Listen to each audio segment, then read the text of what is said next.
Hello and welcome to LFC Focus. It is post-match reaction show time. The show coming to you guys a little bit later than normal. Unfortunately, I was busy this afternoon, so I had to record the match and watch it on Chase Play. But after a game like that, how could I not make a video? You know, there I was in the pre-match video yesterday evening. Anyone who's seen it can attest to this, going on about how it was going to be a slog of a game, it was going to be tough, we wouldn't see pretty football, and I thought Liverpool would win, but Palace would make it difficult for us. It would be 1-0 or 2-0 or 2-1. It would be really tight, really cagey.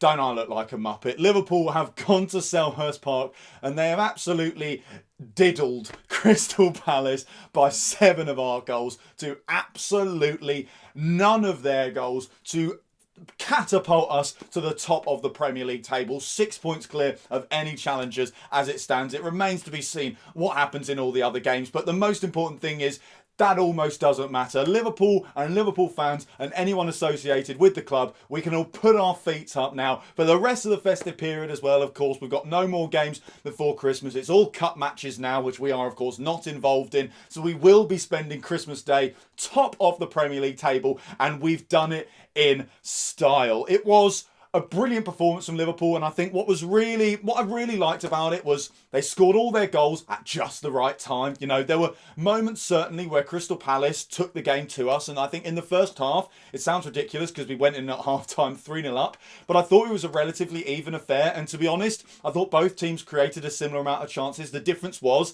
Palace didn't take theirs. They fluffed their lines at every possible opportunity. I thought Jurgen had a really tough game. Nothing seemed to be going right for him. He always made the wrong decision or got his touch wrong or stuff like that. Whereas when Liverpool went up the other end, they were clinical. You know, our first 4 shots on target all fly into the back of the net, and they're all brilliant shots as well, which is great to see after, of course, the game against Spurs where we played fantastic football. But if you had one criticism, it was that we just kept shooting straight at the goalie, and I certainly wouldn't be surprised if all of those attackers, Mane, Firmino, Salah, Minamino as well, have all been taken aside during training in the week and made to do shooting drills, because all the goals were exactly where, if you could pick the ball up off of the player's foot and put it in the net where you thought it should go, it would have ended up where it did. You know, Mane's goal was absolutely fantastic, just arrowed into the corner. The Minamino finish as well is brilliant, the way he gets his body round the ball, the touch before it as well to basically send Nathaniel Klein in the wrong direction and give him that little bit of space. And, you know, space in that kind of area, about 6 yards out, is very difficult to come by. You've got to be very clever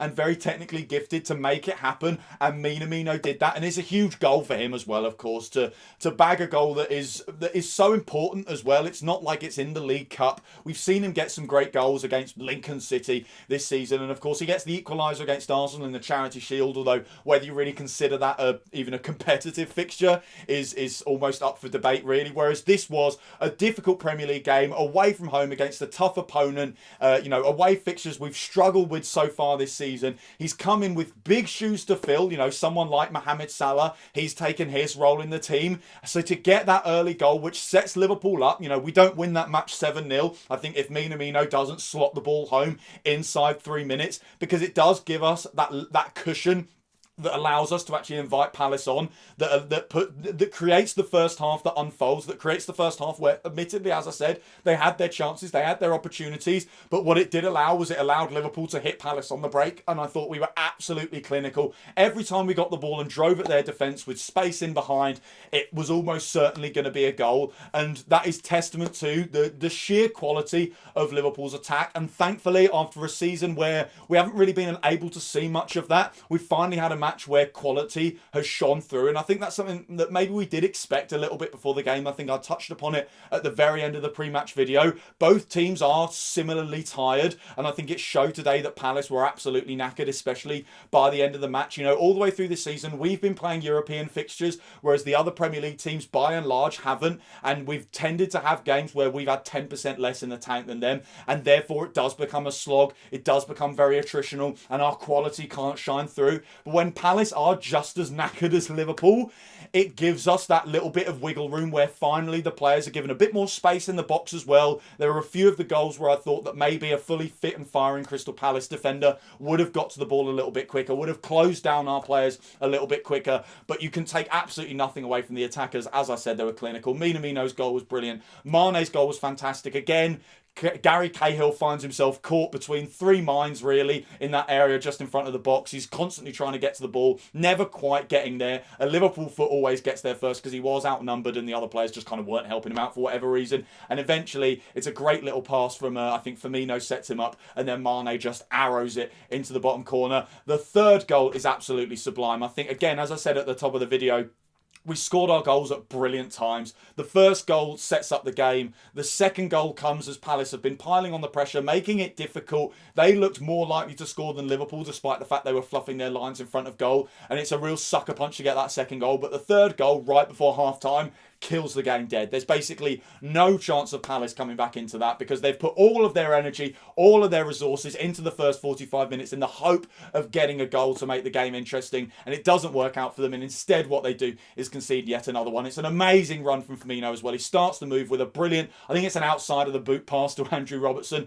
which gives Robertson the freedom of that left-hand side to just belt up the pitch. The pass from Robertson is fantastic as well. Normally, when he crosses the ball in, it's brilliant because it's in front of all the defenders, and what it does, or behind them even, if that makes more sense. Basically what it does is it splits the space between the defence and the goalkeeper, and then there's always that vicious whip on it, which then brings it back around just in time for it to basically land on the feet of whatever Liverpool attacker is coming onto it. This time it kind of sliced through the defence. It actually, some of them are behind it, some of them are in front of it, and it goes through all of them. It finds Firmino perfectly. His touch is superb as well. You know, he played with the kind of confidence that I think has maybe been missing this season. I know that I've never been one to criticise Firmino too much, but I think it's fair to say it hasn't been his campaign so far. And it just looked like he was like Austin Powers. He lost his mojo a little bit, I think it's fair to say. But he got it back Wednesday night. The mojo was in him all along, if you will. And he's playing with supreme confidence. And it showed today. That first touch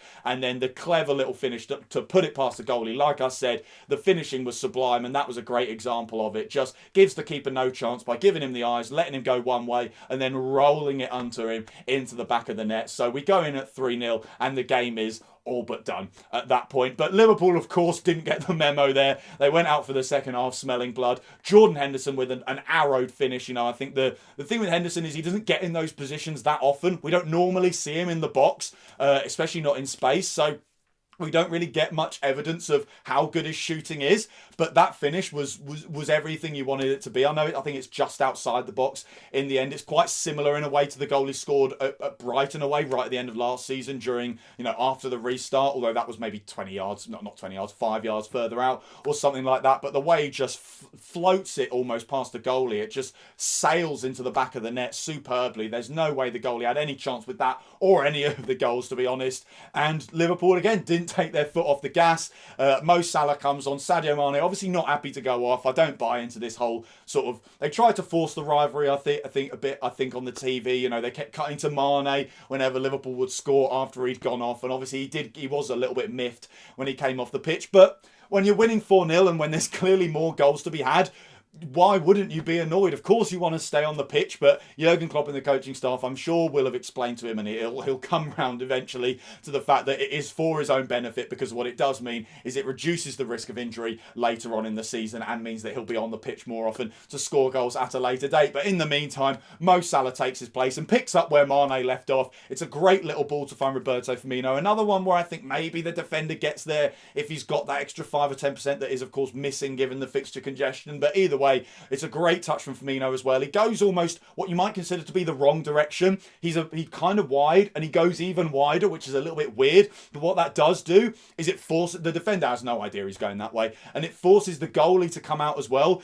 And Firmino just thrives in that situation because he knows he's got to do something a little bit ridiculous. He knows he's got to get a little bit creative with the finish, and that is where he is at his absolute best. A dinked finish with his left foot over the goalkeeper. Liverpool are flying. Roberto Firmino's flying as well, which is great to see. And at that point it was just a case of how many, and it ended up being 2 more. Of course, Mo Salah gets in on the act twice. Who even knows if Joel Matip was trying to find him with that header or not? But again, I think the tiredness was showing. Mo Salah's left completely unmarked right in front of the box, not in front of the box, in front of the goal. There's no chance he could be offside either because there are lads on the post. So it's just a case of Crystal Palace's heads dropping, I think, by that point. And the same maybe goes for the second Mo Salah goal. I mean, to be fair, it's a phenomenal finish. But the thing is, we know he can do that. He's got that finish in his locker every single week. And what normally happens is he's not allowed to do it. You get defenders and centre-halves doubling up on him, forcing him wide, trying to make sure that whatever happens, he doesn't cut inside, get it on his left and bend it into the far corner, because he did that so many times in his first season for Liverpool. It's the reason he got 44 goals in his first campaign for Liverpool. And of course, opposition players want to stop him doing that again. But with the state that Crystal Palace were in, they were absolutely knackered. Every time Liverpool got the ball and started going into their half, it seemed like Liverpool were going to score. And at that point, I think that Van Aanholt, I think it is just, does not have the energy to deal with Salah, who, of course, as I said, smelt blood as soon as he came on. He knew this was going to be a great chance to bump his numbers up a little bit for the season. Probably in a ridiculous way, despite the fact he only played 25 minutes or so. He's probably actually quite annoyed he didn't come away with a hat-trick. But, of course, it's still a wonderful goal to secure his brace. Bends it up and over the goalkeeper. There is no chance a goalie saves that. When you look at the replays, he doesn't even get near it. Mo actually hit that ball so much better than he even needed to. And it ended, of course, 7-0 to Liverpool. I think it was a little bit merciful from the referee and the officials team to give only 1 minute of stoppage time. I'm sure those Liverpool players would have been happy to play another half hour if they were allowed to, because Palace had fallen to bits. I think mentally they were shot to bits as well, which is crucial in the second half. I think physically they weren't quite there in the first half. It told that they'd had a few more games in their legs. But in the second half, it was more really the mental tiredness that showed through, as they just did not have the willpower to put up with what Liverpool were throwing at them, and that's something that we haven't seen enough this season. We saw it so much last season. Liverpool would just wear opposition teams down to the point where they probably did just think, what on earth is the point? And we saw it with the way Liverpool would always get last-minute winners, because it would get to those last 10 minutes and our players would have so much left in the tank, whereas the opposition would be shattered from defending, and it would almost become inevitable, because they knew what was coming next. They knew that Liverpool were going to score yet another last-minute winner, and we haven't had that this season because of the unique circumstances, because all the players are a little bit shattered. But thankfully, today it looked like they just found that extra 10%. Of course, with an 8-day break coming up, they know that they can run themselves a little bit closer to the absolute limit, because they're going to have that recovery time. And boy, did it show today as we absolutely ripped Palace apart. I mean, I want to think of a man of the match, but it's very, very difficult. I thought Minamino was brilliant. It was great to see him. One thing that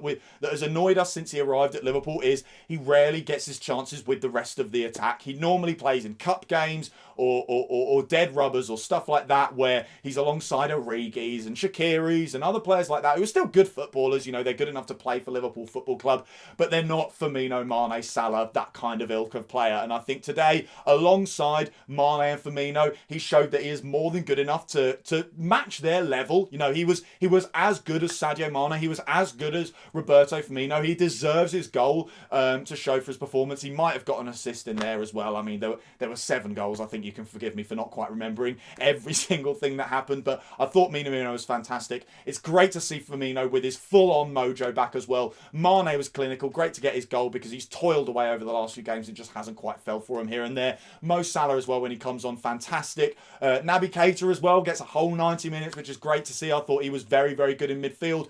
Kept the balance very, very well. Never overcommitted going forward, but always had that little bit of threat. Jordan Henderson just seemed to be absolutely everywhere. I'm pretty sure he was playing at right wing at one point in the second half, but I thought he was fantastic. Matip and Fabinho as the defenders probably had a little bit of an off day. I think it's fair to say they did give Palace a few opportunities, especially in the first half, but thankfully they still come away with the clean sheet, which is excellent. Andrew Robertson was a constant threat. Gini Wijnaldum somehow didn't die again. I just thought everyone was, to a man, Liverpool were superb. If I had to pick a man of the match, I'd go Roberto Firmino, because you know how much I love the guy, and it's great to see him back in form, and the finishes for his goals were brilliant, and of course the way that he links the play together and helps everyone else out is sublime as well. But I think it's fair to say any single one of those Liverpool players, all 14 of them that got on the pitch and kicked a ball or caught it in Alisson's case, are more than worthy of some kind of award off the back of that performance. So Liverpool are going to be top at Christmas. Fingers crossed that's an omen for the end of the season, although there is of course such